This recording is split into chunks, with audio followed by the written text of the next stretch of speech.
Sesudah sampai ke makam Rasulullah SAW, bagaimana cara yang benar untuk bagi salam kepada baginda? Yang pertama, bila dah sampai, betulkan niat dahulu. Beri salam dengan suara yang perlahan, jangan menjerit, jangan berebut dan jangan rakam secara berlebihan. Lafaz salam ringkas dan beradab.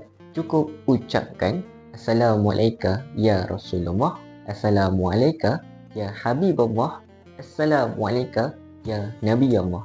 Kemudian baca Al-Fatihah. Dan jangan lupa untuk beri salam kepada sahabat baginda sallallahu alaihi wasallam yang berada di situ juga, iaitu Sayyidina Abu Bakar dan begitu juga Sayyidina Umar. Begini caranya. Assalamualaikum ya Sayyidina Abu Bakar As-Siddiq, Assalamualaikum ya Sayyidina Umar Al-Khattab. Selepas beri salam, kita beri ruang pula kepada orang lain. Itu juga tanda hormat Rasulullah SAW bukan berada di Madinah sahaja, tetapi di mana anda berada. Share sebanyak mungkin cara beri salam kepada Rasulullah SAW ini agar mereka beri salam bukan sekadar ikut orang sahaja.